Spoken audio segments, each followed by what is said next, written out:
And here we go. It's Monday, September the 3rd. Wow, September sounds like it's not summer anymore. It still is in these parts, though. And I just got back from another weekend at the beach. I was absent Friday, but it looks like Sparky got everybody together and managed to cobble together a pretty good show. So I'm glad y'all got to hang out in my absence. And so I'm back for the next couple of hours. I'll be your host. I'm Rusty from the Stunthangar Control Line forums. We got the YouTube chat box open for you guys that want to just chat from the YouTube Stunthangar page. And if you want the link to come into the live video, you just have to be logged into the Stunthangar Control Line forums and the live streams / at the bench thread has my top post with the link in it for tonight's show. Every night's got a new link, and looks like we've got 5 viewers already. So I hope we got a couple of things to talk about tonight. I know that we had a couple of contests going on. One of our regulars, Jamie, went and won a 2nd place. So I hope he'll come in and tell us all about that. And for you folks that want to post in the text chat on the YouTube page, feel free to ask your questions or post your comments or, answer questions, whatever. And we'll try to include your comments into our conversations here. And we appreciate all your donations. It's really, really helpful. I can't say how much I appreciate y'all clicking that super chat. It's the $sign at the bottom of the chat box on the Stunthangar watch page in the text chat box. And it's been getting active lately. So thank you very much.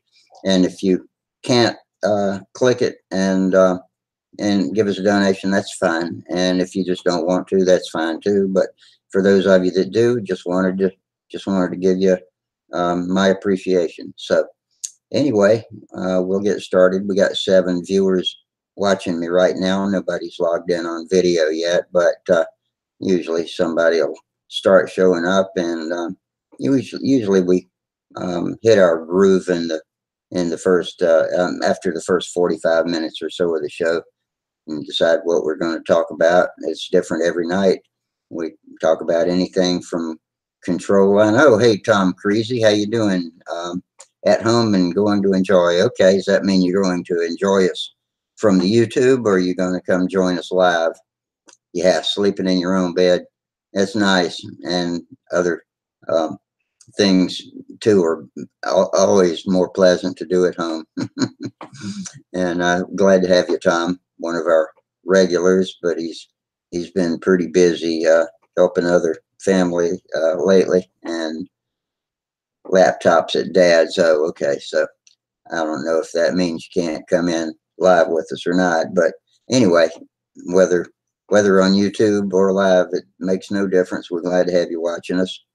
Looks like we got 8 viewers now looking at me. So here comes my first, and Ron. How you doing tonight, Ron? Hey, I'm doing great. How are you doing? And welcome back from the beach.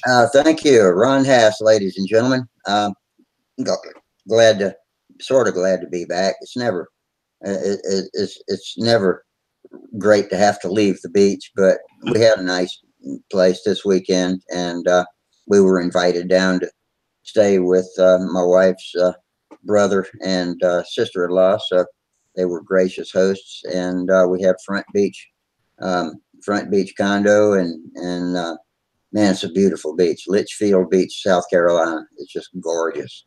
And looks like the fishing was pretty good, although I did not do any fishing, but I did get sand between my toes. So that'll have to count for now. Hey, a short, quick vacation is better than none. Yep, sure is. And Jamie Holford just joined us. Hey, Jamie. And Gerald Wimmer and Minnesota Mike, along with Tom Creasy, are all over on YouTube right now. Let's see. Gerald says he couldn't join the Friday show. had to do gardening and mow the flying field. Oh yeah, well, all that's important. Gotta have your garden tomatoes and your control line circle mowed at all costs. But anyway, welcome everybody. And Jamie, you texted me this afternoon and showed me something. You want to tell us about it, or you want to wait till we get a better crowd in here? Oh, I'll wait. That way I ain't got to repeat it like 5 times. Yeah, okay. Well, we'll go ahead and tell them you did win at a contest. And what skill class were you flying in? Intermediate or beginner? Intermediate. Okay, excellent. Well, we'll get back to that then, and you can give us all the details. And let's see who else we got popped in over here. Ron's got a model, and oh, Sparky's here. Wondered who that was. Almost didn't recognize your St. Louis shop. How you doing, Sparky? Good. What you wearing tonight? Is that a Brodak hat? Yeah. Cool. Well, I finally got my monocoat from Zambelli and my t-shirt too. So thanks. I appreciate that. No problem. Gerald Wimmer just here, Rusty. I wanted to show you the workbench that I use when it's way the heck too hot out in my garage to do anything. Oh yeah, you mentioned it the other night. Yeah. And makes a perfect little workbench inside my office. You said it's got a piece of slate on it, didn't you? That's no, it's a piece of press board, 3/4 inch. Oh, okay. With masonite on one side and a ceiling tile on the other. They stick pins into it. Yeah. But more importantly, it's in an air-conditioned area. Yeah. And press board's generally pretty straight and true, isn't it? Oh yeah, it's rock solid, and I've measured it out, and there's no variation, not enough to spit at. My table's been giving me hell lately. It keeps getting out of flat, and I keep going back and shimming it. But the guys are coming to redo my bathroom tomorrow, and I will have a shower door. It looks just like the one Wendy uses with the vertical stripes on it, and one side is smooth, the other side is etched. So I'm going to discard what I've got on top of that table and replace it with this shower door and see if that doesn't stay more true without me having to keep leveling it. I'm building the cardinal wing, and I'll be damned if I want to have to keep checking and re-shimming that thing while I'm in the middle of a build. Well, I hope we don't have a race, but that's my pacemaker wing. Yeah, well, if we're racing on a wing, then you're way ahead of me. Because I've got a pile of sticks on the table. I haven't glued anything, but I've been reading and rereading the book about it and trying to figure out how to get this thing shimmed up and pinned down straight. And I finally understand what the book's trying to tell me now. I think if I didn't have a book, it wouldn't take me as long to figure it out as if I did have a book. Because it's hard to look at the pictures and all that, and whoever writes the descriptions, it gets confusing for me. So yeah, I think if you just threw the wood at me, I could put it together in about half the time as if I tried to read the instructions. I think you're right.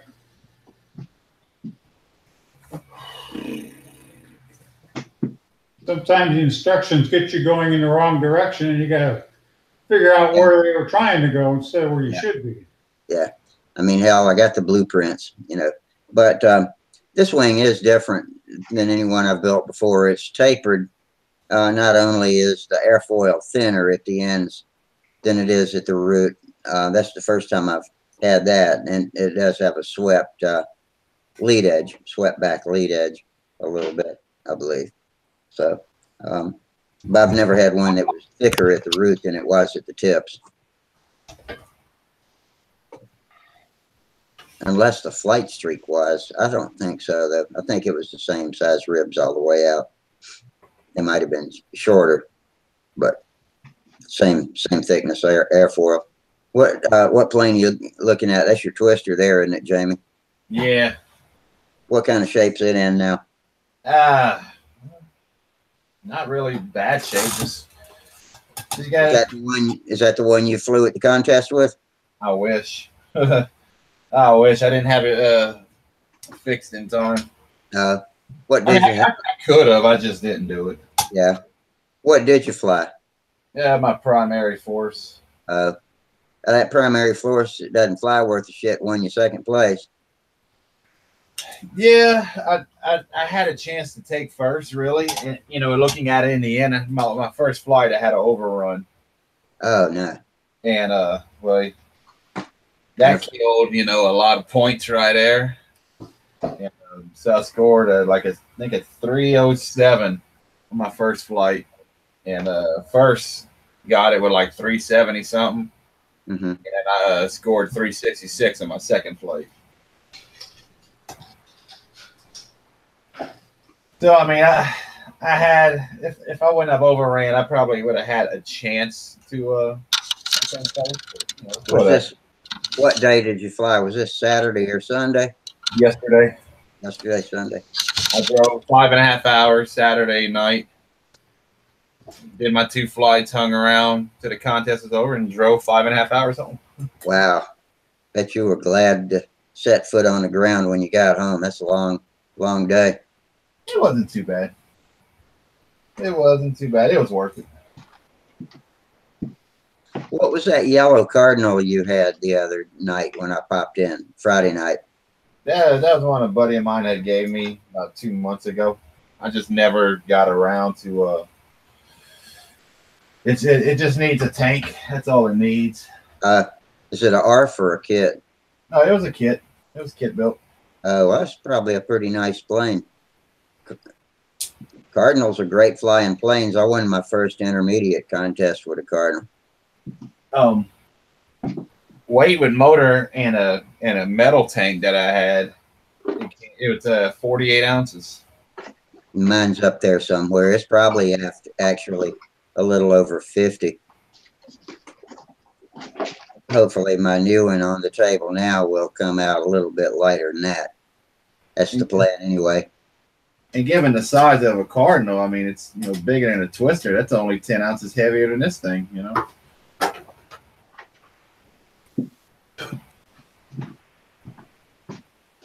How's your project going there, Sparky?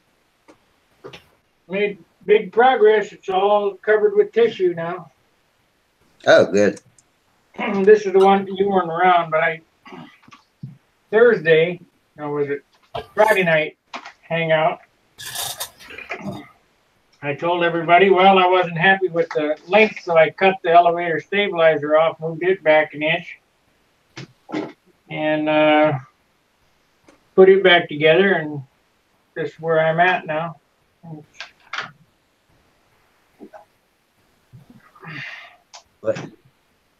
Let's see where you worked on it. So you just sawed everything in front of the vertical stab off and inserted. No, see it? It came out good. Yeah, well, I don't really see much except for it looks like a pencil mark. Yeah, well, that's it. It's right there. Yeah. Just moved it all back and then put it back together. Made a new push rod, put it back together. Oh, so you didn't lengthen the fuselage. You just moved it back. You made the slot longer, moved it back that way. Right.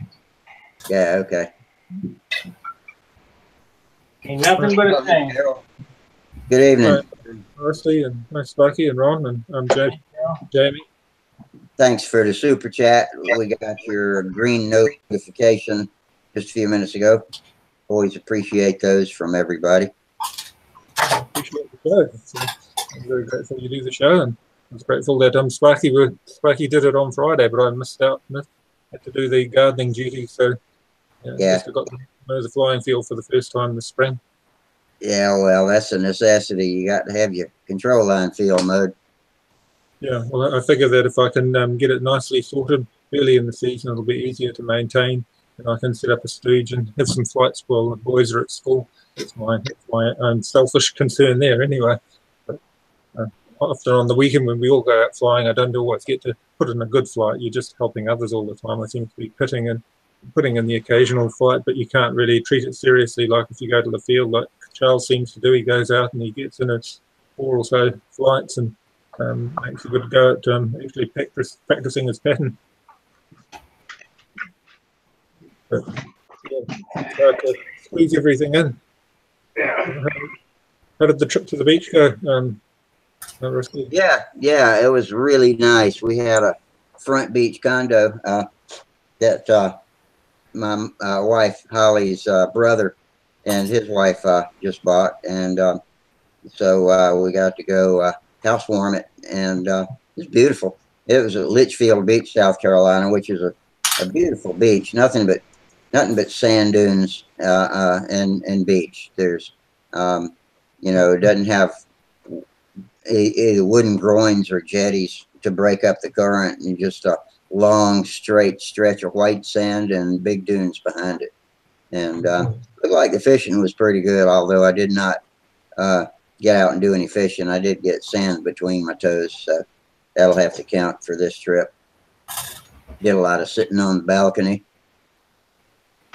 It's quite warm there. And watched football. It was the opening day for college football, so we got to see all of our favorite teams play. You ain't watching the NFL, are you? Nah, not yet. Not this early in the season. I'll never watch it A lot of again. attention to NFL. I used to be an avid NFL fan, but not so much anymore. We've got the Carolina Panthers, so I'll keep up with them. I'll read about them in the paper a little bit, but I don't make any plans around watching a football game in the NFL. I do love college football, though.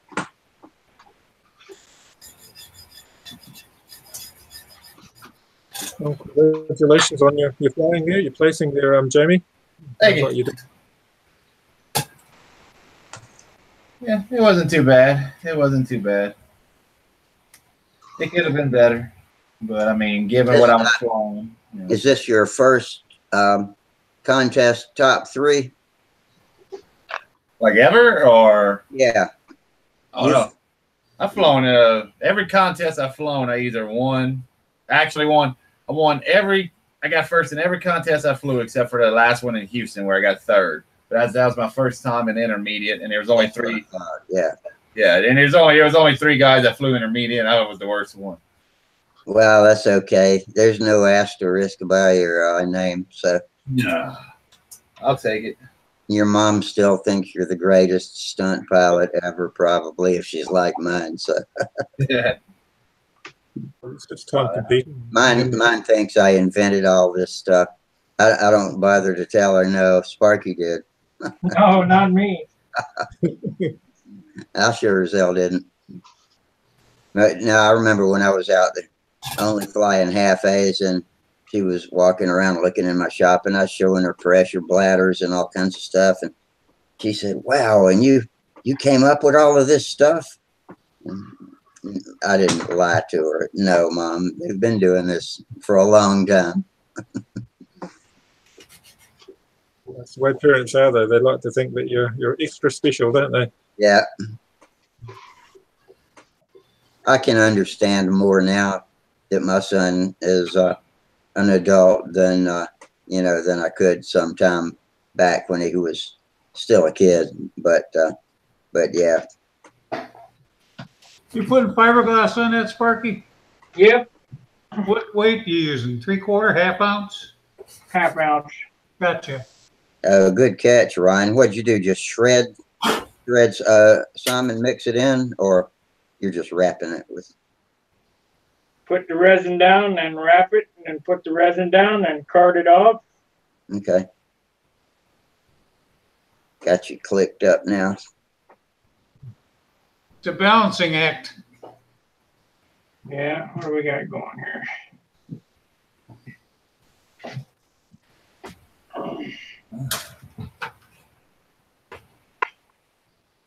Yeah, this way.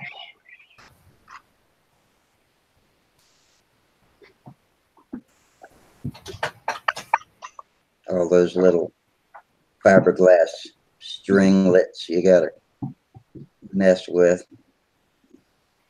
I couldn't find half-ounce fiberglass when I was in the market for fiberglass last time, and ended up with 3/4 ounce. But I think it'll be fine for the Silk. same. You can use silk too. I've heard about that. Getting half-inch glass around here is hard, but 3/4 is quite common. There we go.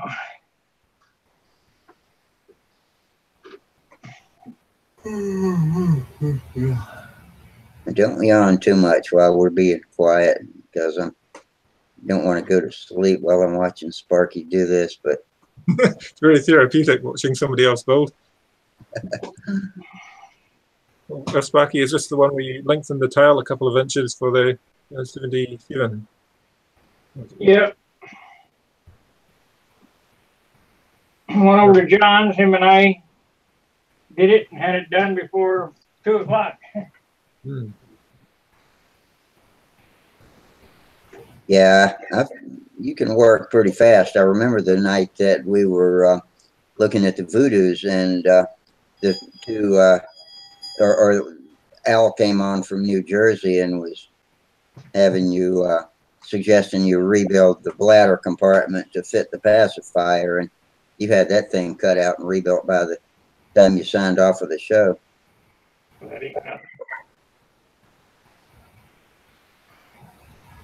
And Minnesota Mike. Oh, Frank Washburn's in with us. Hey, Frank, good to see you, man. Or Frank's on YouTube, actually. Wish you could come in here with us some night. And Minnesota Mike's out there. That's what got my attention when Mike spoke to Frank. Got my 950 ramrod done. What is a 950 ramrod, Mike? Pre-flight. Oh.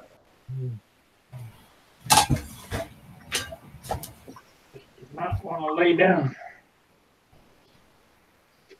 There we go.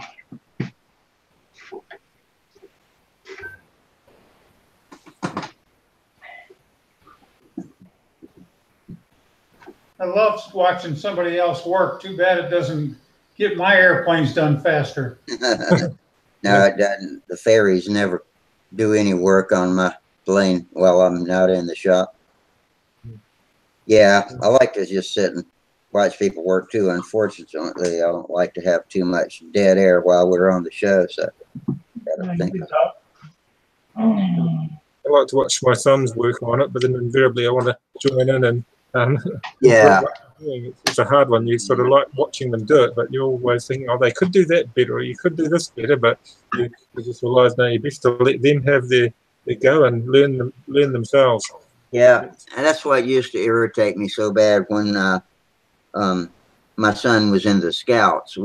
He was a Cub Scout, and then the Boy Scouts do it too. Is the Pinewood Derby, which is a standard kit that they all get, or they can scratch build it, but it's got to be out of a certain weight of pine block and meet the specifications, the wheelbase and everything. And so many of the dads build the cars, and we raced them down a ramp. I don't know if probably everybody in America knows what I'm talking about, but I don't know about New Zealand, if y'all had a similar scouting program or whatever you might call it, that had something like a Pinewood Derby where you would build the cars in gravity assist cars. You just run them down a wooden slope and see who's the fastest. Yeah, they do have those trolley derbies here as well. We've got a scouting movement and a training corps. Those things do exist, but we're a lot stronger in the past. But we still see when they've got their derbies locally, they've got a big blurb about them in the local paper. Kids building their little cars. Most of the hobby shops like Michael's and Hobby Lobby, or the craft shops, I guess, is a better name for it. But most of them sell the kits, and of course the Scouts have official stores too, where you can buy all that stuff at a greatly increased amount of money. You can make it out of a 2x4. I've got a neighbor of mine whose grandson knows that I've got a bandsaw. So for the last 3 years, he has traced out the outlines that he wants on his Pinewood Derby car. He would bring it over and I'd teach him how to cut it out on a bandsaw very safely. And then he's won 2 out of the last 3 years. Safely, well, that's no fun. Is he letting his sons do any of the building? Well, I want to make sure he keeps all his fingers. You do it safely, that's no fun. Well, for a 10-year-old, it is. I was cutting on my table saw today. If somebody was watching me, they'd have cringed. My finger was maybe a 32nd of an inch away from the blade. Oh boy. Yeah, when you can feel the wind off the blade, you're too close. Oh. Well, I had to because it was a little piece. Yeah, table saws will get you if you don't pay close attention. I love the ones that'll automatically shut off. Of course, it destroys the blade and maybe even some other parts too, but the mechanism will dead stop it before it'll draw blood. I don't know how it can possibly be that fast, but it does. I've seen them test it with a hot dog, a weenie. Just shove it in the blade like you're intending to cut it, and it will not cut it. Weenie on there. You could if you really wanted to do a good demo, but not me. Yeah. This old house, the renovation video, this old house they showed it, you just wonder how the hell do they do it? There's some sort of infrared detector or something in there. It's quite amazing. Yeah, put your weenie by it and see if it stops. I don't know if it's an optical. Always wonder whether the mechanism is not going to work. Hi, Charles. Everybody. Hey, Charles. Hey, Charles. Ron. Hey, Sparky. Jamie. I don't know if those automatic shutoffs have optical sensors or if it's an electrical field effect that shuts it off, or maybe it's redundant. It might have more than one way of detecting it in case one fails. I suppose a touch phone, any touchpad working on it, pretty much feel of a human body, and there must be some way of doing it in a similar way to a touch screen. It'd be nice to know how it worked. I'm guessing at it. Something to look to research tonight. Right Well, back. your audio is kind of muffly tonight. I seem to have a reverb coming through. I don't know why. A bit of a reverb there. Echo.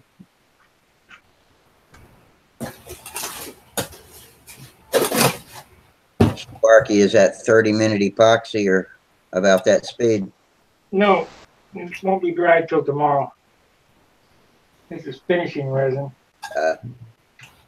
Z-epoxy. So finishing resin is thinner. It dries hard, so you can sand it. Okay. You can't sand epoxy; it's gummy. Yeah, sure is. Doesn't seem to go yellow either. It seems to hold its color better.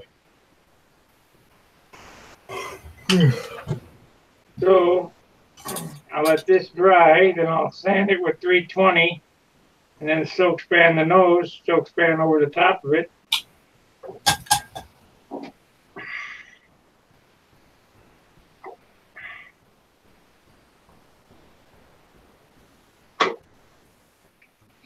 Well, that's it. You're gonna let it dry just hanging draped across like that. You're not gonna try to stick it underneath and around the corners. You'd never be able to trim that if you try to trim it now. It's like rubber. Yeah. Okay. Be patient, yeah. Let it all set up, and then you can just trim it with a razor blade. Or, Made my wheel doors today. I soak span the fuselage. the rudder. I still got to do the flaps and elevators. And I had it all together. Weighed 51.5 ounces. I'm putting all this shit on. It's probably up to 52.5 now.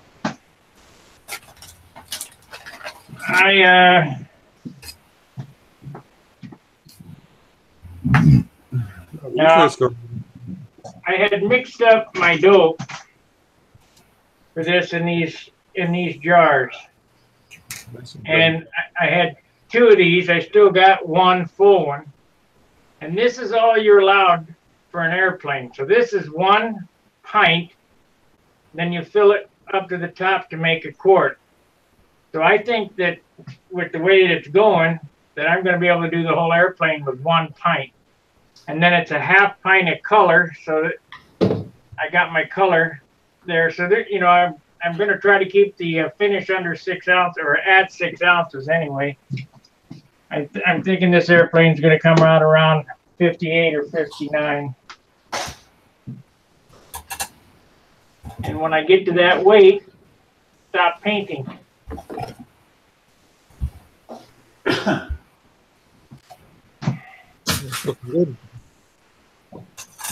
Hey, Rusty, Yeah. were you here when we were talking about molding canopies a week or so ago? Or was that night you were off? Friday night I was off, unless it was the last show before this one. I think it could have been. I just wanted to show you these things. We're talking about vacuum forming it. That's the form that I used on my SNJ AT6. Stuka. No. Stuka canopy. Hey, United States, my friend. That's a Jackson, right? Anyway, made the form and then put the strips of balsa soaked in wood, so they're about a 3/32 wide, and glued them on there. It plugs down into pegboard, Yeah. and I can get it up here. That's how it comes out. Beautiful. Wow. It was Nice fun, work. and it's not hard to do. Just take some playing. Jim Ballard, how you doing, bud? Hey, Jim. Man. Doing good. Make your pegboard box. Yeah, Put a shot back on it. exactly. Make a square frame. Put the cellulose Plugs into the top, and then the frame goes over it. right. Push it down with the vacuum running. I heated it. I heated the plastic with my hot gun, my gun, my hot air gun. You put it in the Put oven. it in the oven. If you put it in the oven at 350 for about 5 minutes, it'll just start to sag. And when it just starts to sag, that's when you pull it out. Do the same thing with a heat gun.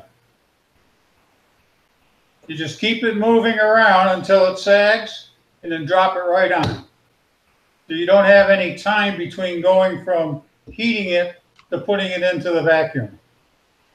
Works like a charm. I watched the Discovery Channel. The engineers make a canopy for a Horton 229. And they had this big piece of Lexan in this oven. They had the plug out, and they had a piece of Lexan in the oven with no frame on it, just like a 1/2-inch piece of Lexan. So they got these tongs. They had like 5 guys around this plug. They got these tongs. Everybody had gloves on. They pulled it out of the oven onto this plug, and they were all trying to form it down. They finally gave up. But I'm thinking to myself, God, these guys are engineers, and they got no clue how to do this. If they'd have built a frame on it with that many a frame around it with that many guys, they could have pulled it out and pulled it down over the top of it. Sure. They needed a model builder there. Badly.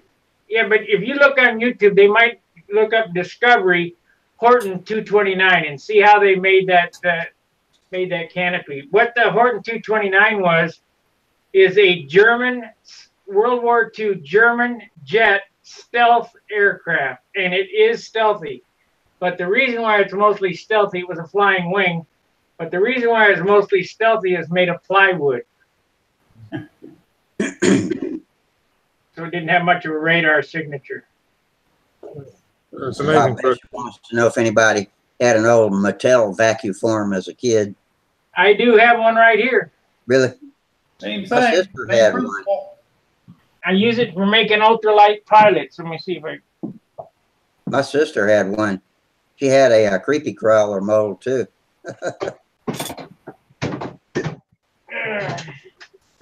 I think they finally came out with edible creepy crawlers because all the kids wanted to eat them anyway.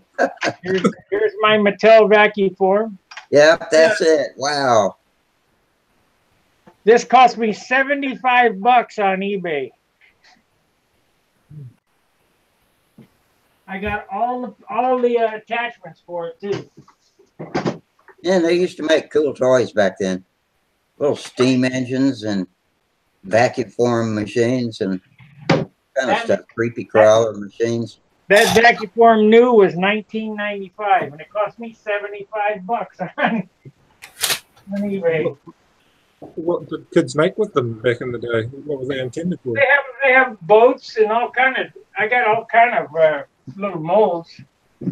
Yeah, they came out with an aftermarket supply of all kinds of different stuff you could mold. Yeah, I've never even heard of it. Sounds quite a neat little device.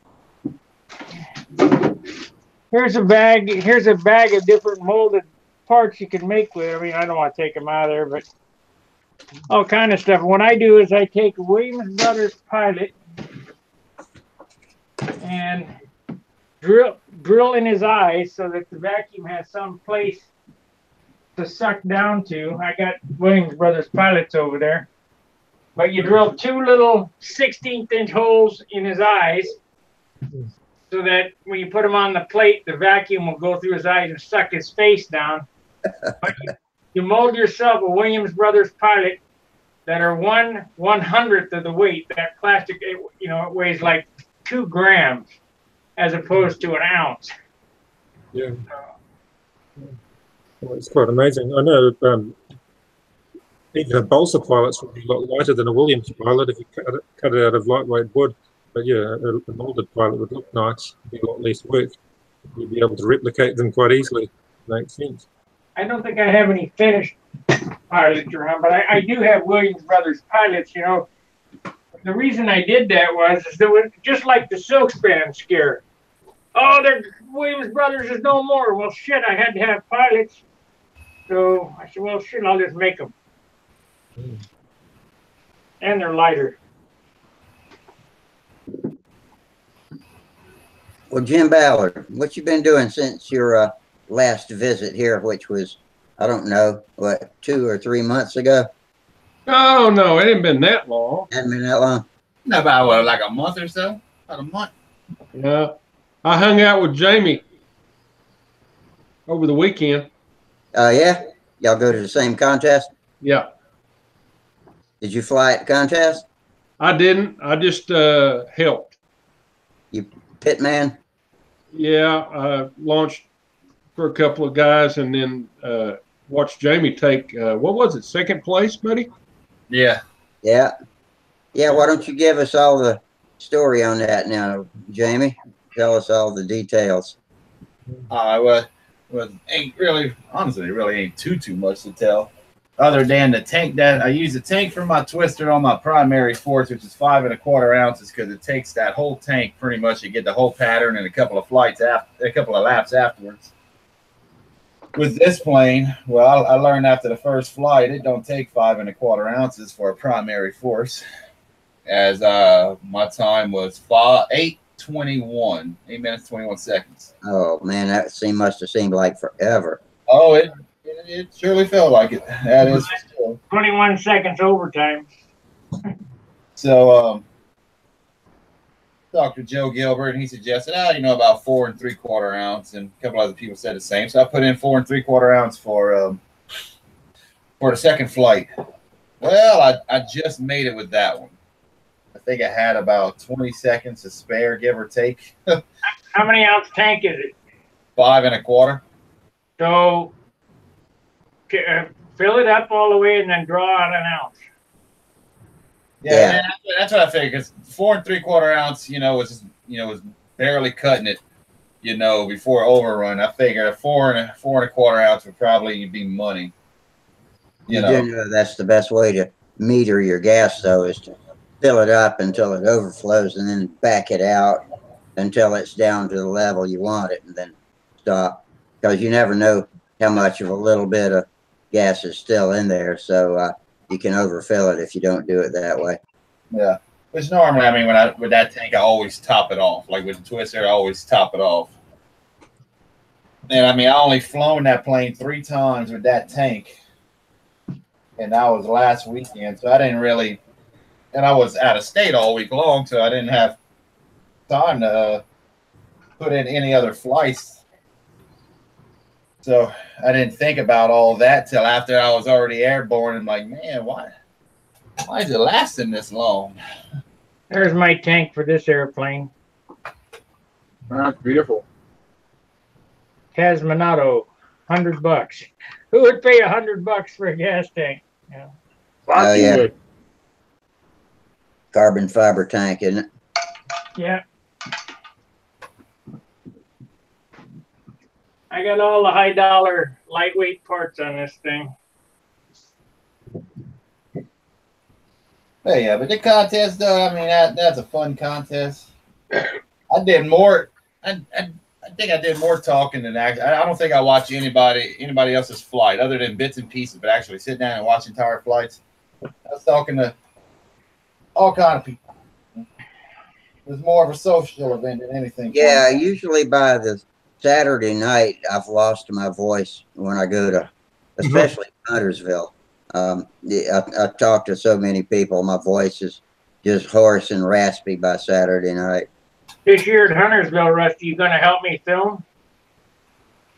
I guess I will if I'm not busy doing something else like judging or flying. I doubt if I'll be doing any flying.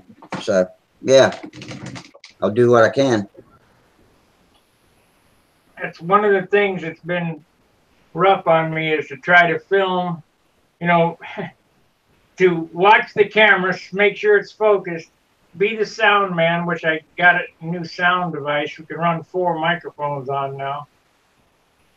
It's tough. A one-man crew is just impossible. Yeah.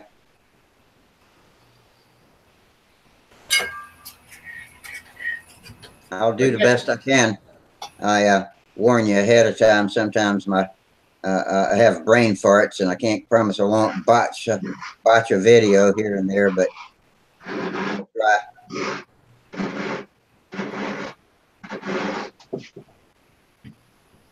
Yeah. All in all, that was a good contest. I'm gonna try to go back again next year. Next year, I want to try to make every contest in District 8. So This far, one you went to, was it Dallas? Is that where that was? yeah. And I was even gifted something yesterday. I don't have it yet. It's gonna be a while before I get it, but I'm told I'm getting it. And that's Dale Gleason's first impact that he built. Oh, wow. Very nice. So Yeah, nice guy. I gotta save up for a good old Rojet 67 now. So that's gonna be fun, but that's gonna be a long while before I even divulge into that. How close was you to first place? Was that How close was you to first? me? Less than 10 points. Wow. Pretty good. Hey, Steve, Hey, how you doing tonight? pretty good. I forgot it was Monday. I was thinking it was Sunday today. Oh, yeah, holidays kind of throw your schedule off, don't they? Yeah. It's your Labor Day, isn't it, today? Yes, it is. Yeah. We had Father's Day on Sunday, so my wife wanted to know what I wanted to do, and I said, I want to go out and fly. I don't care. It's blowing 30 to 40 knot winds. I'm going to fly. So we just took out a combat model, and my wife and her sister walked around. They didn't want to fly. It was so windy, and I said to the boys, well, you do 5 laps inverted and you've succeeded. Just, I mean, there's 5 laps level, 5 laps in this wind, and you've done well. And they managed to. It was hard, really. Oh yeah, man, you can take a heavy wind and make a game out of it if you got some planes that are just old beaters. It doesn't matter if you smack them into the ground or not. We had a lot of fun, but it was really blowing. I was flying one model. I just waited for the motor to stop, and I was just doing lazy 8s and then flying around doing the occasional loop and punt just with the wind. But then when the boys wanted to try doing that, then the wind sort of fell off a bit, and they couldn't enjoy that thrill of kite flying control line model. But I've never tried it, but I've never even seen it done. I've heard about it. yeah, it's fun, yeah, but you've got to have a really windy day, and some models work well and others don't. Hey, Charles. Oh, I'm sorry. Keep going, Gerald. Bob Hunt talked about his friend that he flew with in the 60s, and he was very famous for flying a dead stick model. He'd take the prop off, put the spinner back on, and then fly it dead stick like that in the wind. I can't remember his name. Somebody will probably chime in and be able to tell us. The famous aeromodeler. Well, in 2011, Benet Rodriguez from Brazil came down. They were all flying T-51s, and the wind was blowing about 30 miles an hour. He was doing loops and figure 8s. And I'm not talking about 1 or 2 loops. I'm talking about 10, 15, 20 loops. Matter of fact, he borrowed somebody's classic airplane on the grass circles, never flown it before, and started wind flying at the end of the flight, and the guy just about lost it. Holy crap. Yeah, well, that's not something that most pilots would do with somebody else's plane, but he didn't come close to crashing. When I say lost it, I'm talking about the guy who was losing his mind. yeah, I got that part, yeah. Hey, Kevin just asked Charles, says, yo, Charles, how was muffler basketball today? What's that about? Well, I was flying my Strega today, and my stalker muffler, I believe it's composed of 2 parts, the header and then the tube. Well, the tube is pressed on to the header. So I'm flying, and I did the, right after my overhead 8s, the tube part came off, and it landed right by my fuel box, which is amazing. That when I came to the pit area, saw the muffler, and I said, who found the muffler, And he said, no, it landed right there. And I was like, wow, so he's talking about how it came down and probably bounced onto the, I have a little carpet when I have I put my plane at, put a carpet for my knees and stuff. But yeah, it was, went from really quiet to really loud. I mean, I never heard that 81 without a muffler. Yeah. And it was pretty loud. Man, that was really loud. So Don't then you have a vibration out of that now? You know what? I guess so. I didn't. I had a different prop on there today, and now once the muffler came off, then I felt vibration again. But I sent that motor to Tom Dixon, and I told him about the play and the connecting rod, the wear. I mean, the uneven wear. Yeah. And he wasn't that concerned. He wasn't that concerned about it. I even sent him new bearings, and he checked everything out, sent me my new bearings back, and told me just to fly it. So I don't know what that vibration was, but it's gone. It was flying really nice up until, and even after the muffler came off, it was nice. But yeah, the plane's flying really good. Well, that's good. I moved my lead outs a little bit forward, and now the plane is really sensitive. So I think I need to put a little nose weight in the plane, I suspect. I've moved the lead outs probably over two or three adjustments. I've probably moved the lead outs at least, I don't know, 3/8 of an inch, I think, over a period of time. So now the plane flies like it's really tail heavy. Okay. So I'm gonna try some nose weight and see if it. But yeah, it's pretty good. So I think that's what he's talking about, the basketball. Chris Hornady just came into YouTube and said he here for just a minute. He's got to get ready for the hurricane down there in Florida. And I tried to email Chris. Okay, he says he doesn't think he got my email. I was just trying to see if I could get you hooked up in Stunthangar. I found a Reuben Hornady, and another, but I forget. It wasn't Chris. It was something else Hornady. But I was hoping maybe one of those was your old account. Hey, Rusty, But- ask him what part of Florida he's in. What'd you say? Ask him what part of Florida he's in. Oh, yeah, Chris, what part of Florida are you in? The wet part. Let me Hey, see I'm what there. area. The soon Yeah, to be and- wall. Get all his information, Rusty, and I'll make sure he gets on Stunthangar. Okay. And Chris, I used the email address Time Machine 60, and I won't say the .com domain, but tell me if that was not the right one. But anyway, we'll get you hooked up sometime. We'll get Sparky your information. Let's see. He says Pensacola. Okay. Okay. Oh, he says he got his Stunthangar account working. Okay, good. So the link to this live video is in the, if you sign into Stunthangar, you'll be able to see it on the main forum page. At the bench. Yeah, well, it's in live streams, is that it? And then at the bench. And yeah, as you scroll on the main page, you'll see the open forum and all the other ones. And then the next section comes up. One of them is called At the bench. yeah, at the bench. It's also a sub thread of live streams or something like that. But if you can't find it, in fact, I'll just post the link up here right now. You can copy it and paste it somewhere for later. And So did you get your tail moved, Sparky? Yeah.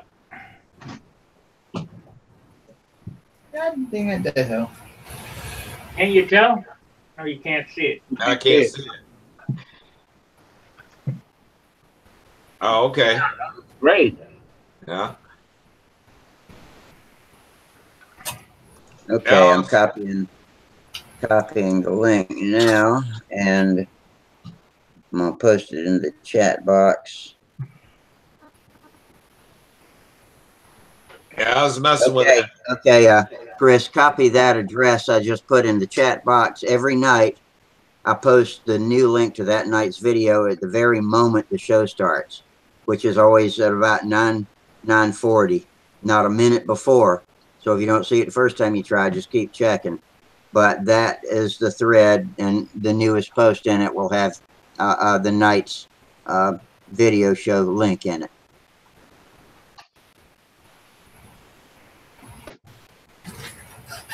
I was messing around with that Starus kit. That's got 16.5 inches of between the wing and the tail. Okay. So, because I know you said you thought it was too long, but No, mine. oh, Wait a minute. What was too long? I don't know what you're talking about. I brought that airplane up a couple weeks ago, and you said you thought the tail moment was too long on it. That's a 40 size plane. No, 60. Yeah, optical illusion, I guess. 16 and a half ain't too long. Oh, okay. 22 is too long. Yeah. So, but yeah, I wouldn't put the bottom block on and all that. I forgot to put the tail wheel assembly in there. Oh, I'm like, fuck. So I'll cut part of that back open, I guess, and put the tail wheel wire and stuff in there. What I'm surprised is this airplane's been a year in the making. Unbelievable. It's been that long since you started it? Oh, yeah. I built this wing last October. Almost a year. Well, I remember you working on the crutch and stuff. I built 2 fuselages.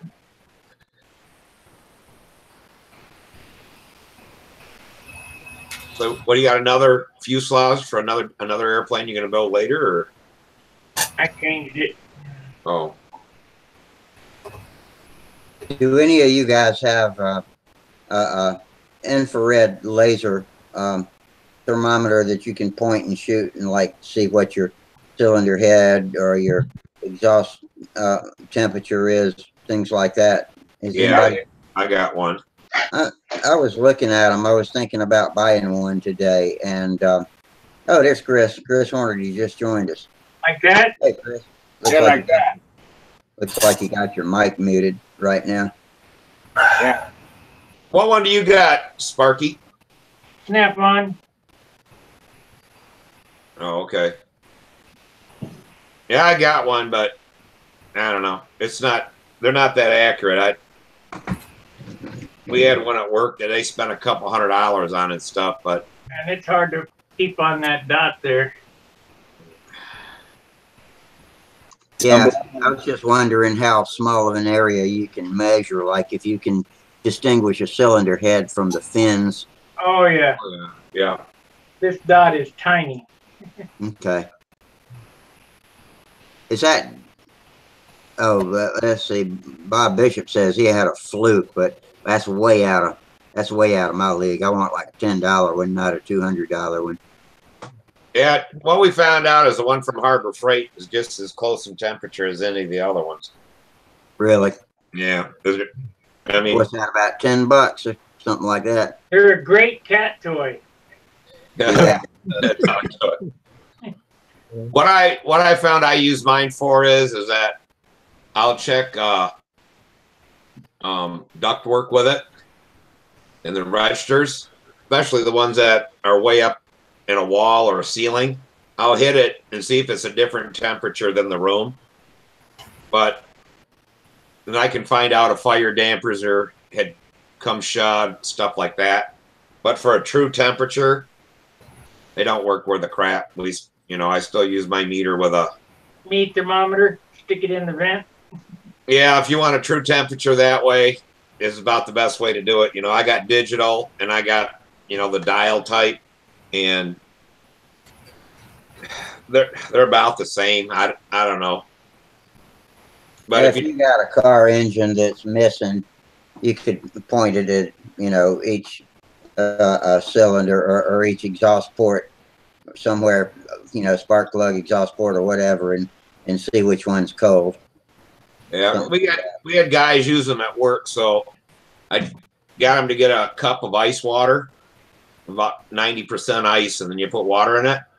So that's always 32 degrees. Yeah.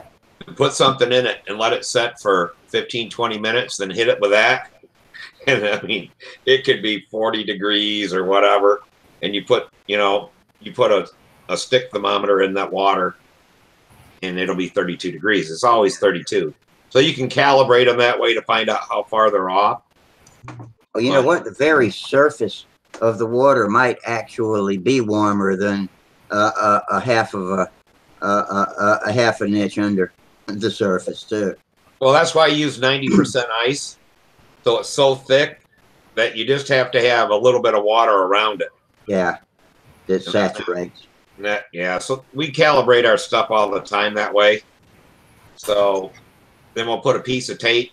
If one of our sensors are read 34 degrees, well, you'll see stuff with -2 on it. So we know when we test stuff that, it's hot when your skin sticks to it. Yeah. Yeah. That's or real hot. if it sizzles or you smell it, that's another clue. Yeah, I think I'm gonna get me a little one. I hadn't decided whether I want the gun or the little pocket keychain type. It's nice, that's like when I was working with Samantha's airplane and hitting that electric motor and stuff. You could hit it 3 or 4 times and it would be within, by angle or something, I don't know, I'd get a reading of 140, then 159, and then back to 130. And I'm trying to, you know, basically I put my finger on it. If I can't hold it on there for more than a tenth of a second, then I know it's over 130. It's 130 or better. You know, usually 120 you can take, but it's hard. Thank you guys ever saw my Thunderbolt. Here's what's left of it. Oh, wow. Plane of the Year in Wind Falls magazine for 07. Wow, beautiful. So what happened with that? Ran out of fuel on the 4-leaf clover. On the upside of the 4-leaf clover. Went over the top and hit the ground straight in. Holy shit. Oh, man. You know, when the line's coiling up at your feet, you're in trouble. I had 2 of them crash very similar to that. The Thunderbolt 1, I used flap glue, which I'll never use again. The flap flew off in the top of the hourglass. It did a barrel roll and missed me by 10 foot in the middle of the circle. Damn. And it basically wadded up into nothing. And this one I crashed down in Memphis. I won the concourse with it, and been on the front row several times. But that's all that's left of it. That's a beautiful plane. Wow. Oh, wow. These are all my concourse trophies for Lafayette. I won 16, 15, 14, 12, 7, 6. I know I got more, but I just ain't stuck on there. All with that plane or different planes? What's that? All with that airplane or with different airplanes? Different airplanes. Oh, I hated to see this thing go away because I had so much work in it. So I sawed the fuselage off and stuck it on a plaque of Missouri and stick my name tags on it for all the concourse trophies I've won. that was cool. That's very nice. These lines look really nice. Yeah, let's see. That was 07 that I crashed that, because here's the trophy that I got when I crashed it. Wow. Yeah. Beautiful. So I went home with a trophy and a sad face, and A grocery bag full of sticks. yeah, a rekitted Thunderbolt. These things happen. It's all part of aeromodeling, isn't it? Pardon me? Yeah. All part of aeromodeling. It's part of the joys and sorrows of flying. It's part of the package. I don't crash many, but when I do, they're juicy. Spectacular, huh? That one, the first Thunderbolt, when it hit the ground on the pavement, it was unbelievable. It looked like it went inside the pavement. It just hit the ground and it kept right on going. And I mean, it down to nothing. And Disappeared into a cloud of balsa. Ted and I picked up sticks. I mean, just sawdust. It was unbelievable. Did you lose an engine on that crash? No, the cow saved it. And Ted said, "What are you going to do?" I said, "Well, I'm getting ready to go to the Nats. I'll put the other one on the lines and fly again." So I had brought 2 out there, 2 Thunderbolts out there, and it was brand new. The backup airplane. So, well, I crashed. I'll just put the lines on the new one and fly some more. Wow. What did you do? Just richen it up a little bit on the line before you took off or something, or? No, temperature change. Temperature change got me. Let's see, it got cooler. See, what was that? Yeah, it got cooler and it used more nitro. Or, I was running on the same amount of nitro, so it was using more fuel, making more power. And just ran out of the 4-leaf clover. I thought I could get it over the top, but couldn't make it. It ran out right there on that last leg, right there as it was going up. Yeah, it's kind of hard to overcome that. Oh man, it's tough. No, you got no energy at that point. Yeah. Nothing but gravity. It did go over the top, and I thought it was going to get to the end of the lines before, I was walking towards the wind, so I was trying to straighten up the lines. One of the guys said, "Why don't you run?" I said, "What? You crazy? I can't run that fast." And just as it hit the ground, it came to the end of the line. So it had just started making the turn when it went bam. Yeah. Yeah, that's how Samantha lost her first band. She did the same thing.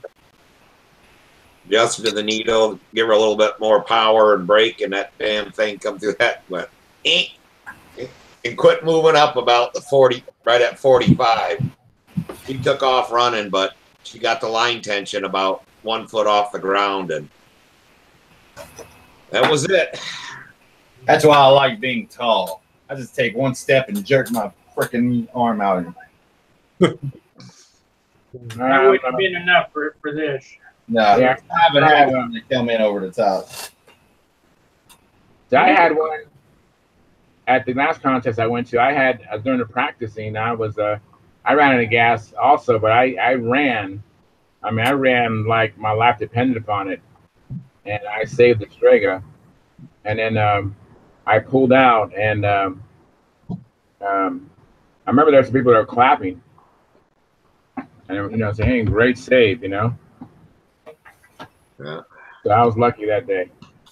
Or I Hey, was good. Charles, did that guy that you met and introduced to control line out at your field about a month or so ago? Have you ever seen him again? Or talked to him? I saw him Friday, and I think he's actually logged in and registered. So I don't know why. Maybe he needed me to remind him that tonight's the Stunthangar. I don't know. I didn't see him today. I thought he'd be out there today, flying as well, but he didn't. He didn't come out. So he's a volunteer firefighter too. So sometimes he's on call or busy. So Hey, Chris. Hey, what's up, guys? Chris Hornady just joined us. How you doing, bud? I'm trying to figure out how to get this on my cell phone. What I happened? need to Got there, put a Sparky? motor back in this and fly this again. Bob Gissy, Whatever you're on, it's working now. plane is that, Sparky? this is an S6B Supermarine I designed back in 05. Wow, that is beautiful. Nice. That's beautiful. Dispatch 407. Super Tiger 60 in it or PA. PA? Yeah. Yeah, I think I've seen that in one of Wendy's videos at the Nats. Yeah. I think Bob Lampione flew it once. He liked it, but Bob Gissy really liked it. We've almost got a full house of video visitors right now. We got nine people. How many can you have? 10? Either 9 or 10, yeah. Hey, Rusty, I'm going to switch over to YouTube. Give somebody else a chance. Okay. Later, guys. All right. All right, See you bye. later, man.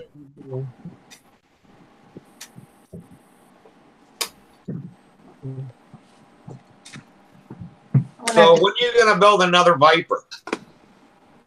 I don't know. I only got one left. That airplane always seemed to fly good for you and stuff. Oh, yeah. Hey, Chris, you look Really like, nice looking you're, airplane. are you wearing a police uniform? Yeah, Navy police uniform. Very You in good. the Navy? Oh, yeah. Hey, shipmate. What's up? Where are you stationed at? I'm in Pensacola right now. Oh, you're getting ready for the Yeah, he said they were. weather, huh? Yeah, they got us working tonight on it, trying to figure it out. I was VF 211 at Miramar way before you were born. You think? Yeah, no doubt. The ship that I was on, both of them, the Constellation and the Enterprise, have both been scrapped, and the captain wasn't even born when the keel was laid for that ship. So, yeah, you're probably a lot younger than I am.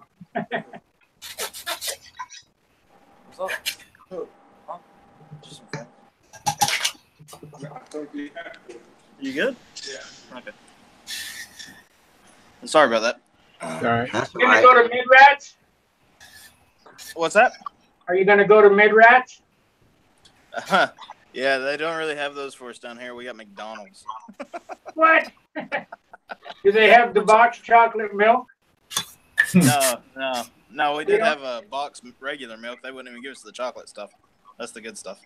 The best chocolate milk in the world is the U.S. Navy box chocolate milk. It comes in a great big box, and they put it in a machine. It has a chrome handle on it. You pick up the handle, and that stuff comes out. It's like malted milk. It's just great. Oh yeah, I know the machines. Put I it remember those so you from got the ice college cream. dormitory. A big old chrome ball on it. Do they still sell beer in the soda machines? Yeah, no. No, that's They done. don't? Yeah, that's over with. It was 15 cents a can when I was in. That sounds like when I was out at the ARC, you could buy a case for about $5. I live right next to Fort Jackson, and all the Army brat kids used to. Well, I don't know about the kids, but used to go to the PX over there, go to the exchange over there, and buy 3.2% alcohol beer. It was like regular Budweiser, but it had a military stamp on the top of the can, and it said it was U.S. military 3.2%. Yeah. Do you know any parachute riggers, Chris? Actually, I got one working for me right now. I'm a Master of Arms, but I got a PR working for me. Ask him if he's got any Kevlar thread. I'd like to get another spool. Okay. Yeah, we got a school for that down here, so they might have some. I'll try. I'll talk to It them. looks like this. The spool. Kevlar Hang thread. on, let me Okay. click on you, Sparky. Yeah. Uh, Go talk. Chris, I don't know how to do it on a telephone, but if somebody's holding something up for you to look at, Yeah. the thumbnail at the bottom of the video screen, you can click on and lock their image in full screen so you Well, can click see on it. it for him. Okay. I'll click see. on Yeah, hang on. I'll, Yeah, I I'll got you, click Spark. present to all and see if it works. Present I got to it. everyone. Yeah, it works. Okay. I just click Everybody- the image down here and it works. Oh, okay, good. It looks like that. That's the Kevlar stuff. Yeah. Really? Okay. It's I'll brown. ask them. I was expecting it to be black colored. Yeah. Yeah, I'll see what they got over there. Hopefully they'll have some. I'll get it mailed up to you if you have some. Carbon is black. Kevlar is that can. And that's Okay. what the PRs use. Okay. Cool. I'll talk. What do you use Kevlar thread for? What do you sew? Hinges or? Ribs. I sew ribs. Oh, You go okay. top to bottom, bottom to top, out, and they X across like that. And it makes a spar in there that weighs nothing. Oh, okay. That Kevlar thread is so strong that, I mean, it's way stronger than balsa wood. And it Really? doesn't So that's what you've got at the tip where the ribs each meet each other? Right. Okay. Well, that's why I don't know why anybody does. You know, they don't want to use the Kevlar lines or whatever. Yeah. The cross section of You know, they're stuck on the metal ones, but they don't want to use. Terminations. The ending of the line is the problem. the Kevlar line was different to the like spider wire and the other one. The Kevlar line's really fat. It's got an oval cross section, and I've used it with the boys. It's good for training. Chris, let me see your crow. Is it on there? Click on him, Rusty. Okay. 7403, 7401. It's E6. 7403. First class. All right. Yeah. Yeah, I got that a few years ago, so. So you got, what, 5 more before you make chief? No, I'm eligible in December, but I'm not going to be in for that long. I'm going to go to school. I wouldn't if I was you. You should stay in. Talk to Don about that. He was a senior chief and got out as a commander. Yeah, I'm going to reserve. I'm going to reserve as soon as I get out full time. So because I'll have like 9 years in at that point. So once I do that, you know, that'll give me something. Well, thanks for your service. Well, thank you. Yeah, they're saying that if you get a security clearance, you know, which I know you probably have and stuff for what you do, that you can get a job filling vending machines and stuff on base and make really, really good money. They're only vending machine guys that make about $60 an hour. That's my kind of job. Just because of the damn clearance. Yeah. That clearance is worth a lot of money out there. Oh, yeah. 20,000. Yeah. That's what they cost, 20 grand. You got any test cells over there? Any what? Test cells, engine test cells? No, we don't have any of that down here. You're not at the air base? I'm at the air base, but we're pretty much turned into mostly a training base. We don't have anything operational down here. Oh, shit. So they're teaching you how to fight virtual fire there. Yeah, well, what they got the school for all the kids that come out of boot camp for all the mechanic rates, airframe and all that stuff. They got that, and then they got the flight school. So they have the little T6 Texan 2s and the T45s down here. You don't have what fighter squadrons do you have there? Any? None. None. Strictly VTs, training squadrons. It's a shame. Miramar's gone. Millington's gone. Everything's gone. Yeah, it's either California or Oceania for fighter squadrons anymore. Do they still have a base there in Orlando? Nope, that shut down. They shut that base down and then moved all the training up to Great Lakes, all the basic training. Oh, okay, because I can never understand. My uncle worked there after he got out of the Navy. He worked there for 20 years. And I'm like, you ain't even close to any water. Why would you have a naval base in the middle of the state of Florida? Yeah, that's about right. That's like Millington. That's probably why they shut it down. It's barely a base anymore. Yeah, I was there, I guess, about 5 years ago. Lewis Rankin's the commander. We went on base looking for the control line circle we used to fly on 40 years ago. And we were digging out in the field, and the shore patrol was coming by looking at us. They were probably thinking, there's those old men digging in the field again. I went into the church because it used to be between the church, the PX, and the hobby shop. We were trying to triangulate. Well, they had torn all the Quonset huts down, and the PX had moved, and they had built a new church. So we were just kind of guessing from the runway where it was, and we were digging around there. I said, well, I'll stop and ask the chaplain. So I went in there, and here's the chaplain. He's probably your age. And I went in there, hey, do you have, never mind. You weren't even born back in the 70s. I walked out. That's pretty funny. Yeah, I used they got a old shutdown outlying field here, and they have a RC club on it.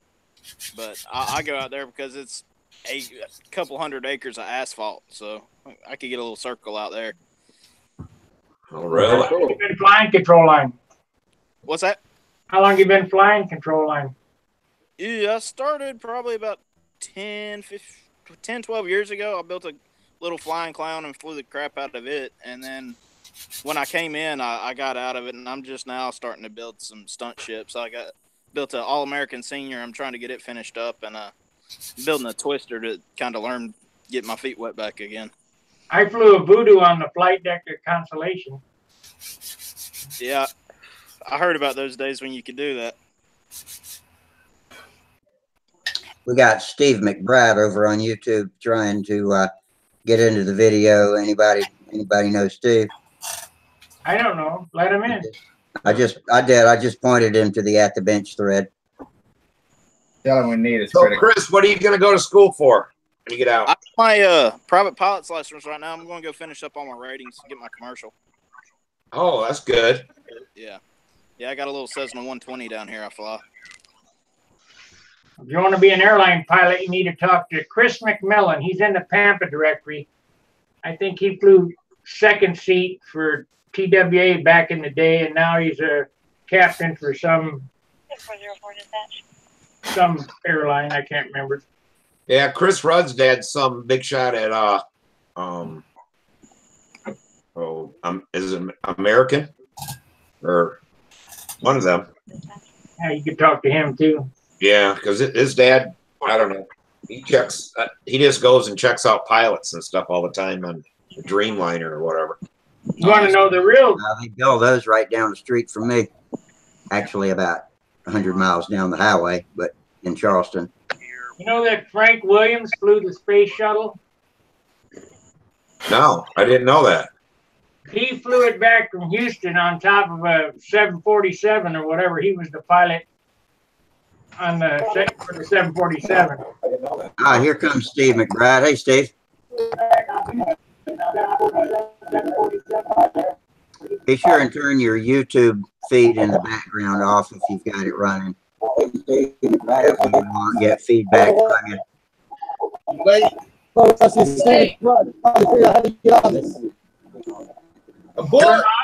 Close the YouTube window.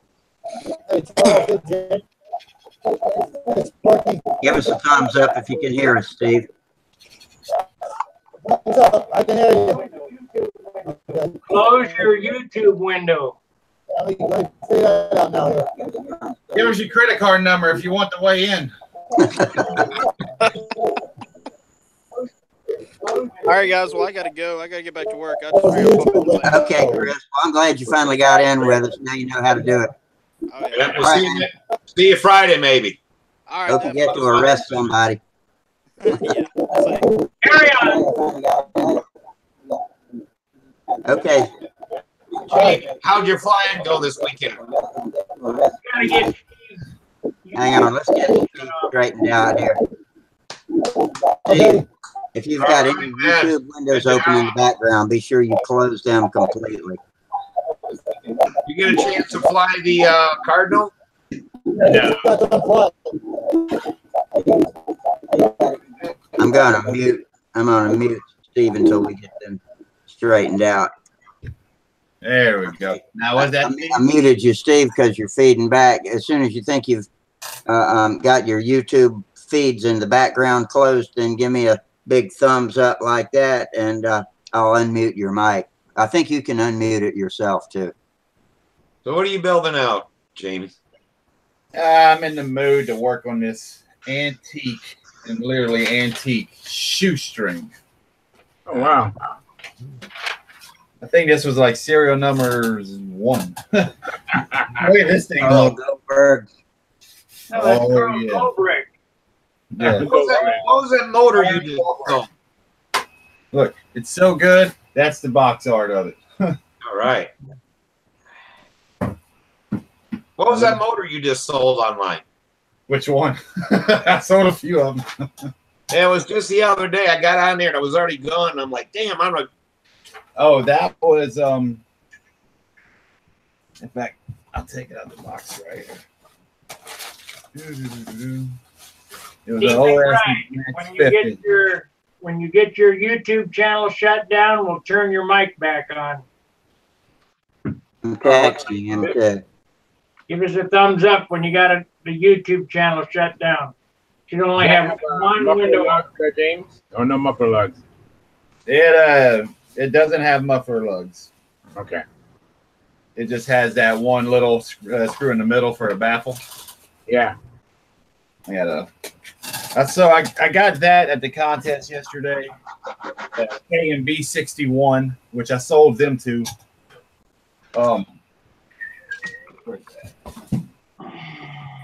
I also have a Fox. I got 3. Actually, I got 3 Fox 35s yesterday in the raffle. And this one I think might have been reworked because I've never had one with this much compression and pump, and plus it has Allen head screws all over it, and so I mean it might be some kind of and plus the piston looks almost new. So Run it. Oh, I plan on it. In fact, shoestring. Well, I'm getting a 35 Max S this coming weekend, and that's what I was going to put in the shoestring. But I mean, I might end up having a Fox. But and also got this cool little Wasp 061. Wow, that little thing even has a little tiny muffler. It's like That looks like a AME or Norvell knockoff. I think it's a AP engines, and I think it's a Norvell knockoff. Yeah, because it looks like the big MiG, except with just smaller fins. Yeah, or Yeah, the pre-rev line big in man. there. Yeah. wow. And I was gonna sell it, but then I found plans to half a Magician that I have, and it calls for 049 up to 061 beam mounted. So I mean, I think I'm gonna be a cool little project with that one. 061's a badass little engine. Oh yeah, I mean it ain't no Norvell, but it's gonna have some oomph to it. Break it in hot.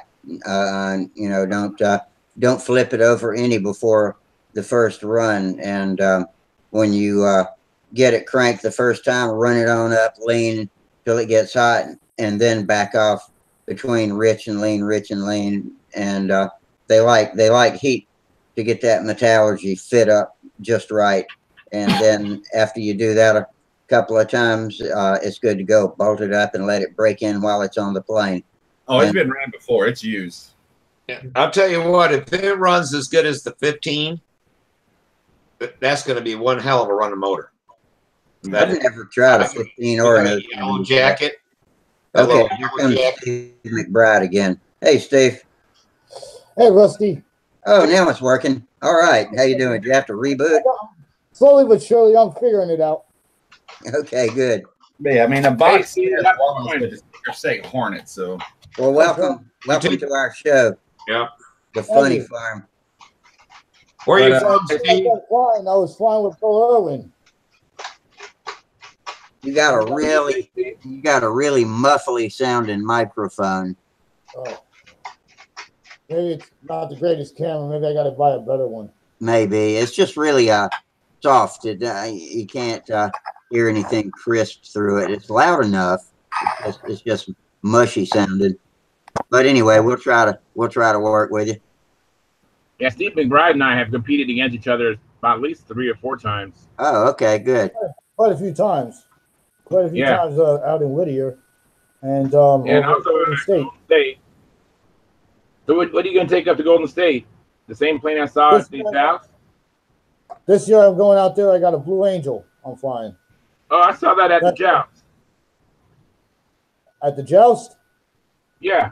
I didn't go to that. I mean, the Palmer event, the one I flew, the same one I flew at the Palmer event, the Blue Angel. Yeah. I'm flying that again. Oh, very good. That flew good. Yeah, I'm gonna fly that Blue Angel again. That plane flies real well. Yeah, I used one of your flights to try to set up my video camera. I didn't get your whole flight. I just got parts of it just to get the frame right. And then when I went to fly, I must have forgot to hit record on my flight and Dennis Nunes' flight. So I didn't get any video on the Palmer except for the video of you flying, but it was just trying to get the framed up right. Yeah. Yeah, I'm using one of those. It wouldn't be what? I'm using one of those little GoPro cameras. They work really well. Yeah. Yeah. I stick that around the tripod and gets a nice wide angle. Yeah, you know what though? I don't know about all of them, but a lot of the lenses on those GoPros have a fisheye look, and they will make your square loops look just as round as a round loop. You could change the thing on it. I could do it on mine from Y to normal, semi-normal. It still has a little round look to it, but I mean, I don't have my GoPro set up on the tripod. I always use my camcorder, but I have my GoPro on my head whenever I fly. It's not too bad. I only wish, the zoom would actually, it would actually have some zoom to it. I sit it on the tripod, or I have another flying buddy, or my father who videotapes me with it. It works out good. You just change your resolution. I think 720 works best on it. Yeah, see, me, I turn my resolution all the way up. I want that full HD effect. I tried to use the 1080. I didn't like it too well. I went to the 720. It seemed better. I'm going to step away for just a second. Y'all have fun for a minute. I'll be right back. But, Good, he's gone. Let's tear it up. Y'all don't burn the place. That's all start swearing and stuff. And Hey, very good, man. Congratulations, James. very Awesome, man. I mean, the cup ain't the trophy. The ribbon is. The cup, everybody that flew or helped got a cup. So I went for the cup in the raffle. so, how'd the birthday party go? It was long. It was long, huh? That's something I'm going to be right back. Started at noon like I wanted it to, and I got on the road about 4:45. I got there to the hotel about 10:15. So that wasn't too bad. And I did 80 the whole way up north. It wasn't bad. Where'd you stay at? With a buddy of mine that's in my club that he had went at the La Quinta, like maybe a mile from the field. Oh, very nice. La Quinta? Yeah. La Quinta. La Quinta. I forget where we stayed, but that's all what we were like a mile. You just left out of there, you made a left, went down the light, make a right, and then made a left back in there. Yeah. It's like to leave the hotel, the road I went down, make a left, take a right on the service road, cross, get on, I think, on the interstate for a little bit, I think, and then exit off, or I think, take the service road all the way there and then hook a left under an overpass and go down, and the fields were to the right. Oh, okay. Yeah, it was something like that. Yeah, we stayed right behind us was a big ass building that said Daisy on it. I'm like, is that the Daisy BB gun factory? And they said no, they make yogurt or something there. Oh yeah, they probably make like a sour cream people. Yeah, whatever it was. I thought it was Daisy BB gun. I'm like, wow, that's pretty cool. We gotta go see if we can get a tour of the factory, but it wasn't. It was a place that made. Oh, yeah. What you doing is Steve? What is that? This is my new shit. I'm trying to get it. Hang on. Let me click on you bigger. Okay. Let me see it again. What is that? I built a thunder gazer. Oh, really? Oh, man. Congrats. Yeah. So is that going to be ready for the Golden State? No, I just got done finishing it and rubbing it out. So I haven't put it in the air yet. I don't know how long. I got to work on trimming it. So I'm a little nervous about trimming it yet, and I don't think I'm going to get it fully confident and ready for Golden State as much as I want to. But it's really nice. It took a lot of effort and a lot of work into this airplane. I got it modeled with a Randy Smith K-77. Okay, that's what I was going to possibly do with my Thunder Gazer. I have a RSM Thunder Gazer kit, Right, and I have the K-77. What did it weigh out at? I came out with this one here at 75. 75? 75. I came a little on the heavier side than I wanted to, and I think that's just the way the dope worked out with it. And I was having a little trouble with the dope on the polyspan, and then also with soaking into the wood when I was covering it. That's all right. Light airplanes don't fly anyway. What's that? That's okay. Light airplanes don't fly anyway. You know, light airplanes fly really well and so forth, but I have more luck with a heavier airplane through winds. And I noticed that when I fly through wind, a little bit on the heavier side, I get more stability getting through the wind. No way. Only reason you need a light airplane if you're going to fly 90 degrees to the wind. 180. 180. At the end, you're at 90, then 180, and well, out here in Vegas, we get some winds. We get some gusts, and we get some good winds out here. Like how fast? You know, but every once in a while we get some gusts, we get some good winds, and it shifts around a bit, keeps you on your toes to learn it and that. But we get some good steady air. Like tonight was a really good night, and weather was 93 to 5 miles an hour, real nice and smooth. It was a good night. It was a good day out. But I'm looking forward to seeing you all come out to the contest. Have you heard about it? I'm looking forward to it too, Steve. It's like October 20th, and right now I'm actually trying to repair a Vector. I'm going to fly both the Vector and the Strega and see which one I like best, and then I might even bring them both. But I'm trying to determine which one I'm going to compete with. That Strega worked out real well for you with that. What do you got? 80 on that? Yeah, it's a Stalker 81. 81.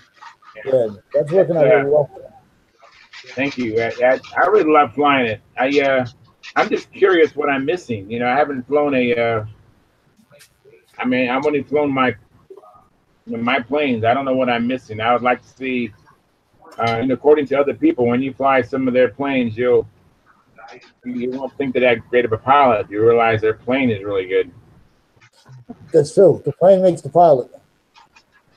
Yeah. So I don't know what I don't know what I'm missing. Better trimmed and a lot better too. If I even got this lighter too. The better the airplane makes the better pilot. So do you use all the wood out of the RSM kit, or do you substitute any wood? No, it's an RSM kit. It's an RSM kit, but I did a couple modifications to it for my own liking on it. I made an adjustable tail wheel for it for heights because of the grass we fly on. The first time I tried using the Tom Morris slider control system, slider control system with the blow links. So I was a little curious with that, with the door hatches in the back, but it also made it so I could remove the canopy and I could actually get inside there as well and always check the links. Okay.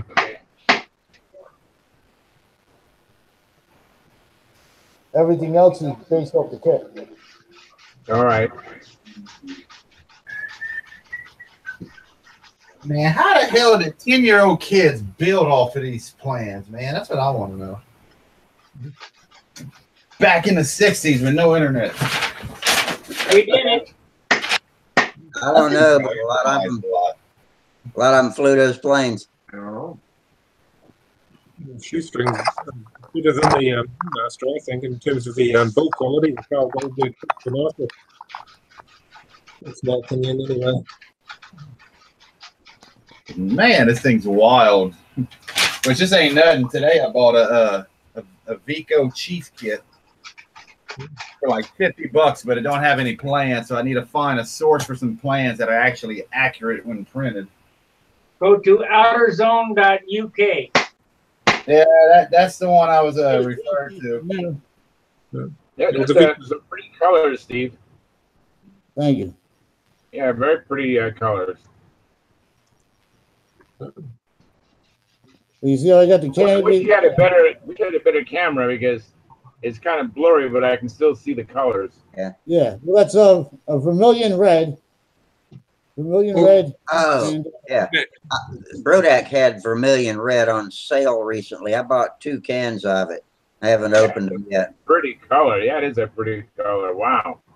I already had the tail, and I didn't think to buy it, but wow, that's really nice. That stuff they had on sale was not their own brand. It was the Randolph brand. Right. Yeah, that's exactly what I had with it. It was the Randolph brand. It comes just in the silver can. It doesn't have the Brodak label on it. Thin it out 70%. It really flows nice. That's very nice, man. I can't wait to. Are you going to bring it to the Golden State? Even though you don't fly with it? I might bring it out there so I got some people look at it. Maybe give me some trim pointers on it as well. The white that I have on that, though, that's Randolph white. That came out nice. That is pretty.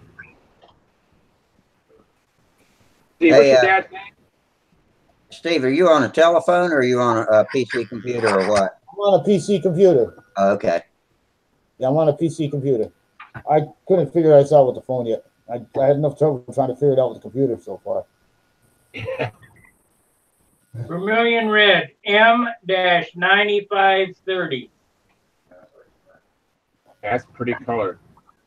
Yeah, it came out really pretty. It came out really nice. So I'm really proud of it. And I've rubbed out everything out. It's smooth as glass. Put a lot of hours into it. I was watching Sparky's videos about times with finishing in about 40, 50 hours. It takes every bit of that, if not more, that you're into putting a finish into this and rubbing them out. Yeah. And it took longer to finish it and rub it out than I think to build the plane. Oh, definitely. Everything went smooth to that point, but I took this here. I have it set up with it's a pipe setup, and I ordered everything in Randy. But I also got a Cosmonaut pipe on it. Oh, really? And I got a Cosmonaut pipe on it, and I found I like the Cosmonaut pipe better because it's 1 ounce lighter. It looked like a better structured pipe, and it's 1 ounce lighter. How much is the light pipe? How much does it weigh? Cosmonauto's pipe is 1.8 ounces. This is a Randy pipe. It's 1.4 ounces. The one I got from Randy was 2.8 ounces. Yeah, that's the old pipe. This is one he needs to make sure. That's why I went to that. I waited and waited. I ordered my motor. I ordered my whole setup back in November from Randy, and it took all of 8 months or more to get everything. And because he said it was very cold out, he couldn't make the pipes. And then he was finally it got really hot, and then he had a back order, and I was on the waiting list for a long time waiting for one. And then I finally got it. It was 2.8 ounces. Now, I ordered one from Cosmonaut then at the same time I was waiting, so I'd have a backup one figuring. And when I got his was 1.8. Very nice.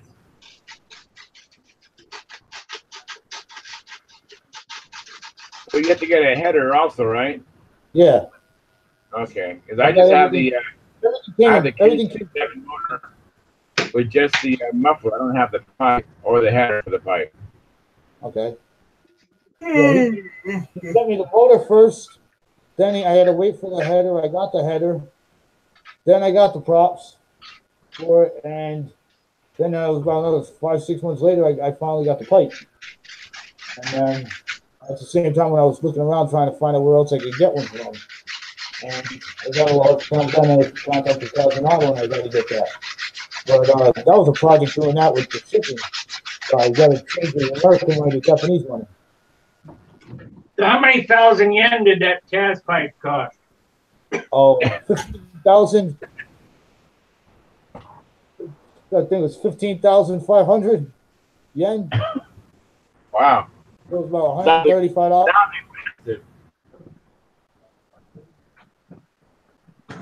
It came out to about $135 that way. But wow, that was an interesting transaction.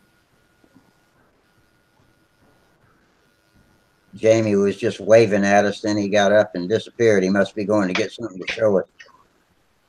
I'm going to take off, guys. Okay, Sparky. Hey, Sparky, how long are you home for? Till Saturday. Oh, okay. So you got it. It'll be painted. Yeah, I was going to say, we'll see it painted by Friday then. Yeah. Sparky, I got to say, I really appreciate your videos. I watch them the whole time I was building this airplane. That's good. I'm glad they helped. I hope they help. Absolutely. And I learned some better building tips on it from when I was watching you when you just made your recent visit at John's and so forth. For the next ship I'm planning to build now, I need to build another classic airplane. We're getting ready to do a another set of videos over John's. I bought a steam box or a steam generator. We're going to build a steam box. Going to make a plug, and we're going to make fuselages that are molded 100%. There's not going to be any lumber in it at all, so it'll be all cross-grain molded. Oh, that's cool. and I'll show that on video. Are you going to do it rounded then, so you can make it? It'll be very shapely. It won't have square sides. It'll be very round. Sparky, how many planes do you build a year? Well, this year I didn't build many planes, unless you count them flying wings. I guess I built, including the flying wings, I built 6 this year. But normally, when I'm here at home, I can build 3 or 4 full-size stunt planes a year. Okay. I only pick one a year. That's for sure. 3 or 4 a year. Well, I pick one a year always. That's why I'm looking at building that Patriot now from RSM. Sparky, Bob Bishop says to look up something called Paragear, Paragear, for the Kevlar thread. Paragear. Yeah, it's amazing. Don't try to pull it. Don't try to break it. You'll cut your hand. My son worked at a Fuji manufacturing plant that made clutches for race cars and racing bikes, and their clutches were made, they called it paper, but what they called paper was actually made out of Kevlar. And I wonder if it was the same brown as that thread. I didn't realize that Kevlar was not carbon until tonight. No, carbon fiber is black. Kevlar is tan. Yeah. Actually, it's a tan green, but that thread is just tan. You get the Kevlar cloth, it's kind of a tan green woven. Yeah, a lot of these times when you see a Kevlar vest, the Kevlar is inside the vest. It's not always outside of it. Yeah, it's not the black outside you see. Right. That's that. Oh, that I can't think of that material. Hey, Steve, you know, if somebody holds up something in front of their camera and you can see it in their thumbnail down at the bottom, but if you want to make it big, go down to their thumbnail and click on it, and it gets a white border around it. And as long as that white border's around it, whatever they're showing is big, so you can see it full screen.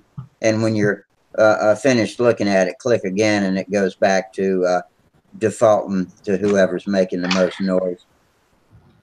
Okay. What do you think of that fancy wheel pants? Oh, yeah. Oh, those are pretty cool looking. Nice and swoopy. Yeah, I love that. Those Those are sweet. I like that. Aren't they? Oh, that looks really sharp. Get tired of the same looking one. It looks like Gerald's got him a fresh cup of coffee or tea. Yeah, a cup of coffee, a Stunthangar cup. Let's see the bottom real quick, Sparky. How you got your pipe? Oh yeah, it looks nice. Oh yeah. The pipe barely fits in there. Well, you got to bring it in from the back, and yeah.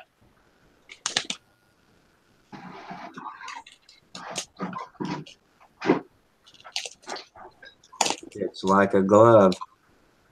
You use like a Bob Brown, the little plastic half thing, and yeah, that's how it fits, just like that. Oh man, that looks sweet. Yeah. Looks really nice. You got the 75 broke in yet, or? No. I won't worry about breaking it in until I get closer here. Well, you'll be able to fly it in a couple weeks, huh? Yeah. How hard is it to break in these modern stunt engines? You know, Randy wants you to run a gallon of fuel through them. I don't. I just run a couple of tanks through them and then put it up in the air, run it fat. Yeah. Yeah, that's what the Cos said about this motor here. He said it's about 3 to 5 runs and it's ready to go. Yeah. They don't really break in good, though, for 5-10 gallons of fuel. Probably, yeah. The more you fly it gradually gets better and better. See, that's a misnomer, and I'll tell you why. they break in when they start and cool. The break-in process happens in the first minute. It goes rip, and then shut it off, and then start it, and then shut it off, and that's where you get all your wear, is in the first minute of running. Go on. You have to go on Stunthangar. And excuse me, I'm going to try to help my father get on here as well, Ruben. Okay. I'm going to take a second here and get it on his computer. Oh, okay, I can do it. Go to your computer, get on the Stunthangar. Then there's a thing that gives you to the, when you go to the live, and it's going to give you to a link. Mark, did you know Ruben McBride? Yeah. I was asking if Sparky knows him. No, I don't know. Oh, Chris is back. Hey, Chris. Hey guys. Hey, Hey, Sparky, Chris. I just popped in to tell you I got my PR2 working on that thread. I'll let you know. All right. Appreciate it. Anytime, brother. Hey, Steven, tell your dad I just posted the link to what he needs to click in the chat box. On Yeah, he's a YouTube. member. Don't forget to tell him to mute the YouTube channel before he clicks that link. Before he clicks that link with the green, where the green symbols came up, right?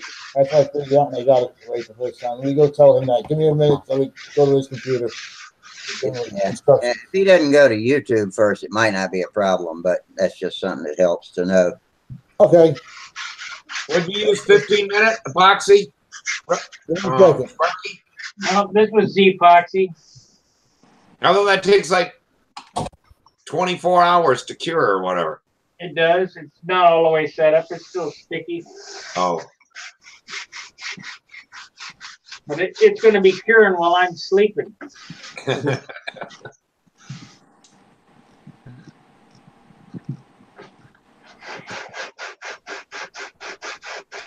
Here's a trick that I'm going to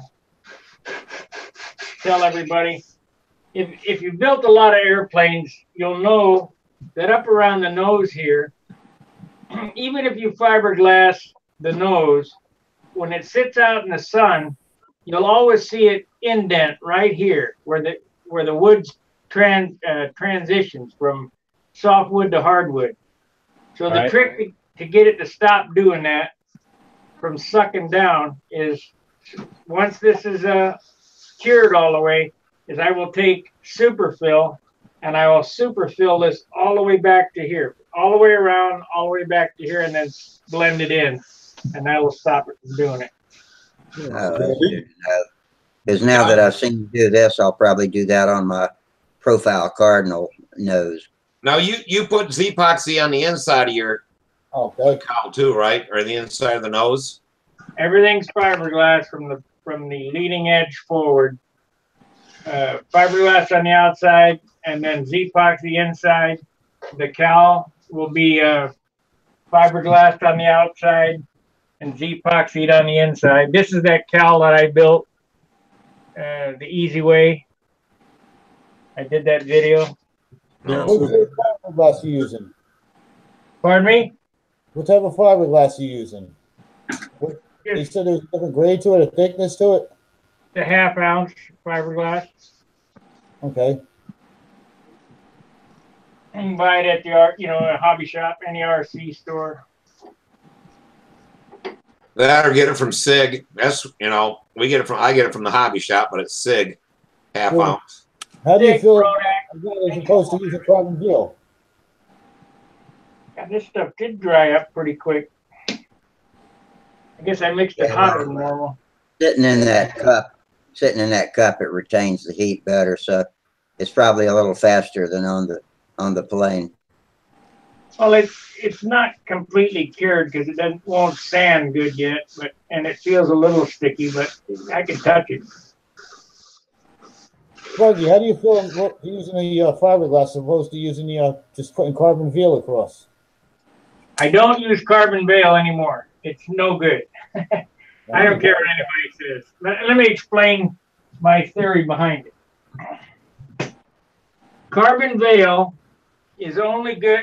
Now this has carbon, 1/2 ounce carbon between the doublers. That's that black line right there. carbon veil is only as good as the epoxy between two pieces of wood. A lot of guys been using 2/10 carbon on the outside. I did that on my Thunderbolts, and it works okay.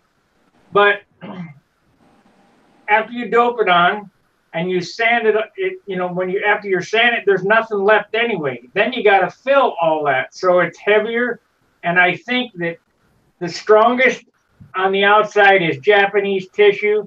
The second strongest is double-aught silk span, what I got on this one, as far as breakability, because I did a bunch of tests, and the veil was not as strong as, You're silk saying span.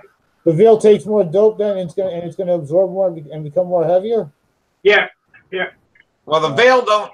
If you ever used it, every time you put a coat on it, it swells. It swells. It doesn't. And you end up saying it, like you said, you sand it all off. Yeah. If you put it on, now I have tried to put it on with polyester resin, and then that'll lock all the fibers. But you got And it weighs 80 ounces. It's heavy. Yeah. Then you're gonna gain some weight. Okay, that explains where I'm at with this, because I did the poly span on the wing, and the rest of the plane I did with carbon veil. I quit using polyspan too. That Supermarine that I showed earlier is a polyspan airplane. My Viper that's hanging. Matter of fact, this Continental is polyspan, Okay. but Not it too heavy. takes twice as much dope to fill. Yeah, I noticed that you had to put about 5 coats on to get it to fill in there and work with it. It was too much to get it and then work with it to smoothen out. I felt that was where I gained weight with it. But that's what I was asking also about the carbon veil, because the rest of the plane I covered with carbon veil, thinking it was really light. But I know you got to fill in the weave and work with it. So we went to double-aught silk span and this stuff here, Dr. paper. Dr. paper, I have that now. I was going to give that a try. How does that work out? That works good. We did a video test. There's a test video on my channel, YouTube channel. I'm over at John's house, and we did 2 panels. You can't tell the difference. Do you put fiberglass on your flaps? Absolutely not. No, I don't put fiberglass on the flaps. No, just tissue.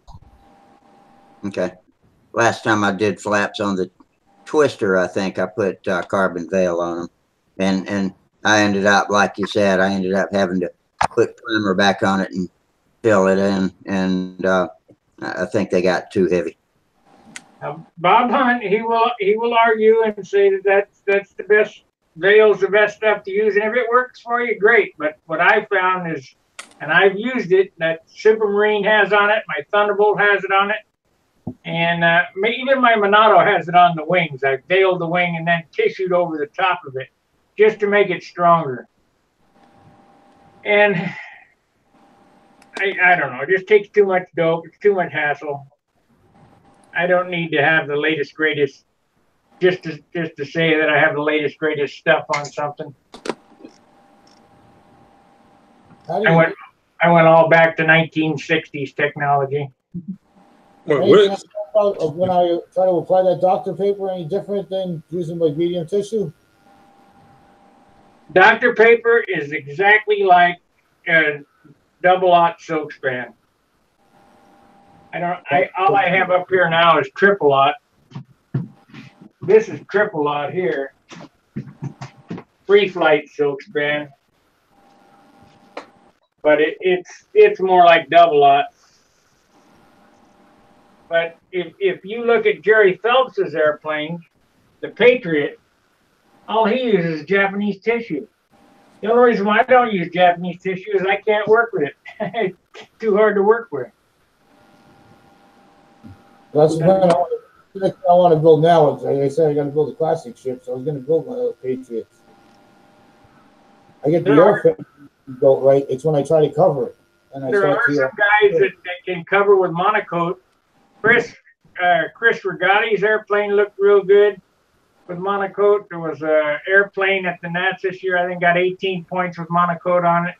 It looked real good. You couldn't see any seams. I don't like it because when you set it out on the tarmac, when the weather changes, it bags up. Just crappy. It just, you know, I don't want to play with it. I started getting into painting again because I like to want to go. It's a lot easier for me to work with, and I know I don't have the weight issue with doing that. But I kept getting beaten up on my appearance points with them, as opposed to, it's tough accepting 12 points. This year at the Nats, I walked over to the pylon guys, and there was one of the top guys from Top Flight or whatever, super Monaco job on his pylon racer. And I said, hey, I'd sure like to get with you, to Monaco to wing, or, teach me or whatever how to Monaco to wing to look that good. And he says, don't bother. Your finish is probably as light as Monaco. And he's probably right. So you're probably right. You've been doing it for a lot longer and a lot more experience with painting. I am having a little bit more difficulty with doing that. Monaco would probably be lighter for me to use. It's just I'm concerned about my appearance points as far as that would be. The finish on this airplane will come out about 6 ounces. Wow. He figured it out, size and stuff. My airplane, my next one, I need 6 ounces. Wow. I know I came out a bit heavier than that probably. How much with the covering and everything? Getting it to finish. 6 ounces. Another 6 for that. From bare wood to finished will be 6 ounces, approximately 6 to 7 ounces. Some guys finish in 10 to 16 ounces. But using my formula of what I've shown, I bought. Oh, that's the thinner. I bought all these mason jars. Now, this is 1 quart of dope. This is not 2 quarts. It's 1 quart split in half, 50-50 thinner. So we got this. That's how much clear dope I used on this airplane. And I'm allotted this much for substrate and this much for top coat for a 6 ounce finish. But seeing that I finished this, I sanded it real good, and I finished to this point with only this much dope. I'll probably only use this much as a top coat and leave this sitting, Is that regular clear or is that crystal clear? No, I just use Randolph dope. Randolph. Yeah. And you're allowed as much thinner as you want, but you can't use no more than 1 quart of clear. And then I use 1/2. This is thinner here, but I use that much paint in the, probably not even that much yet, about 1 inch of paint in the bottom of this to color, and then you fill it up. You can use much thinner as you want, and that's how you get a light finish. Now, when you're out of paint and it's not quite perfect or what, you're done. You're out of paint. You don't go back to the can and say, well, 1 more coat like Wendy. That will sand it and sand it. Painting these airplanes, a nice finish like this doesn't come from paint. It comes from sandpaper. And it'll take way more hours of sanding than it did to build this. Hey, Sparky, how many cans of DP 540 you think you'd use on that plane? If you use more than 2 cans, you've used too much. Okay, and you're taking most of that back off, right? Right. I probably won't use any DC 540 on this except for the nose and the fillet. I probably won't do. I'm trying to make this airplane as light as my other one with twice the power. So I'd like to have this in the 58, 59 ounce range. And where I'm at right now, I have to skimp. So I have to sacrifice a little bit on fill. Okay.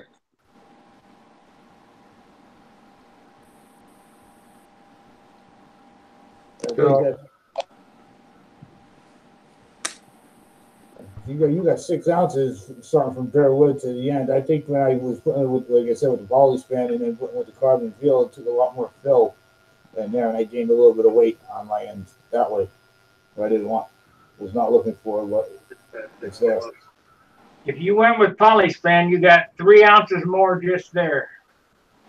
I believe it because the wing was when I just did the wing alone, and it was bare.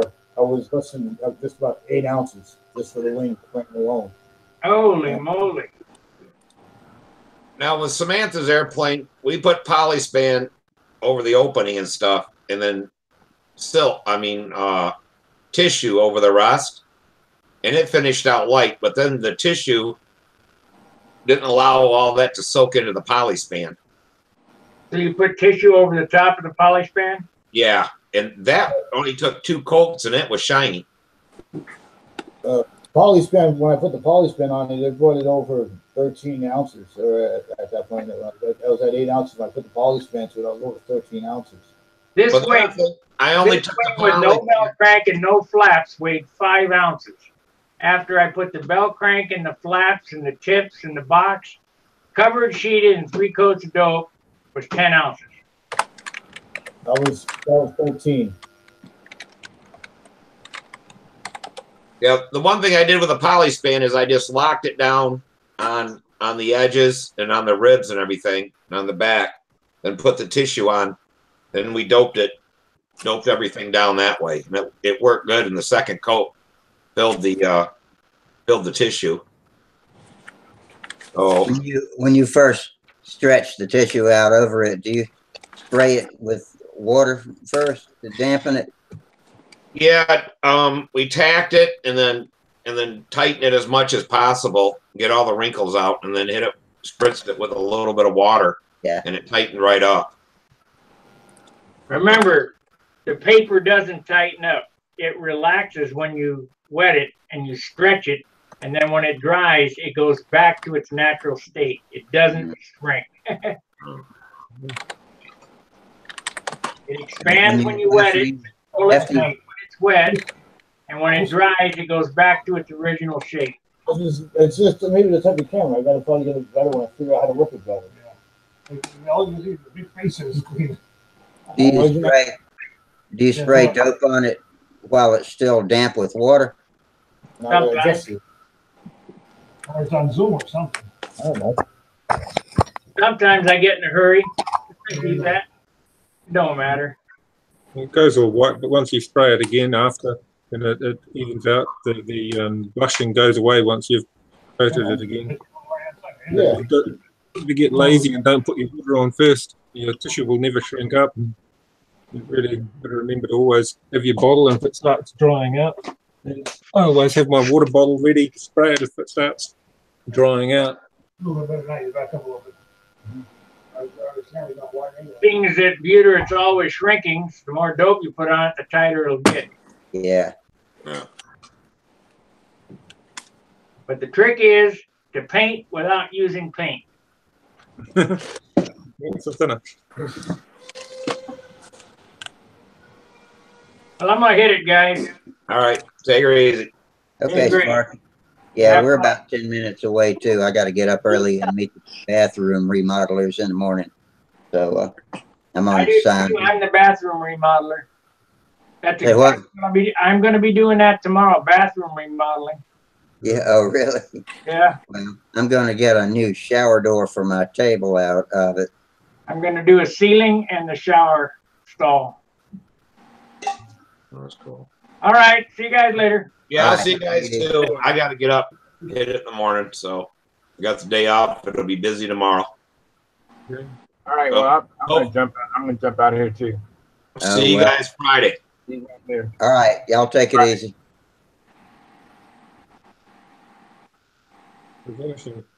Okay. I guess we'll go ahead and close up shop for tonight. But Chris and Steve, thanks for finally getting into the show. I'm glad we got y'all hooked up. Yeah. And Gerald, thanks everybody for joining us. And all you guys over on YouTube, thanks. We appreciate it. And We got a couple of super chat clicks over there on the $. We greatly appreciate that. So thanks a lot for that. And so y'all do something fun this week, so we got something to talk about on Friday evening, and we'll see you back then. Okay. Yeah, Take- Rusty, one more thing, you got a minute. You were showing on one show it was a week ago or so. Wendy's oh,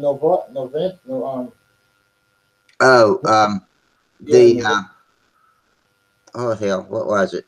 Mike Linsky was showing it, right? Yeah. What was that? God, it was on the tip. It's on the tip of my tongue. I can't. Testarossa he had first. Testarossa, that's right. The Ferrari. Yeah, boy, that was some detail, wasn't it? Yeah, I remember that airplane real well when he was building that. Yeah. I was in Jersey at the time when he was building that airplane. Mike wouldn't tell us who bought it. He was just a middleman holding it in between the Paul Taylor, the present owner, and the guy that bought it from Paul. And that guy bought it for a pretty penny, but it's a gorgeous plane. Yeah. It's a bit of history now, too. Yeah. I went to one of those carnivals, and the reason he got that design, I went to one of those street carnivals you could get where they have the little street fairs, and I played one of them, throw the ball into the cup and so forth, and I won one of them pictures of Testarossa. He came over to my house, and he actually saw that picture, and I got him the interest on how to build that fuselage that way. And no kidding. All right. That picture, and that's how he got the idea to that. If you watch his building video on that plane, if you put it up on Wendy's videos and on Control Line Guy, and you pick up his video, you'll see it in there. Oh, all right. Hey, that's another little piece of history we can attach to the Testarossa now, and it's forever archived in our Hangout shows. I used to fly with him over at Palisades Park. That was back in New Jersey. I've never met him, and he was out of the hobby when I got into it, I suppose. Which that's too bad, but he contributed a lot. When he was into the hobby, I got into the hobby with my father, but we were very big on scale at that time. Scale was very popular and very big in the early 80s, 70s, and 80s. Rigs are beautiful scale models at that time. Okay, boys. Okay. We'll see y'all Friday. Until then, wish you all fair winds, tight lines, and we'll see you later. Good night. Good night.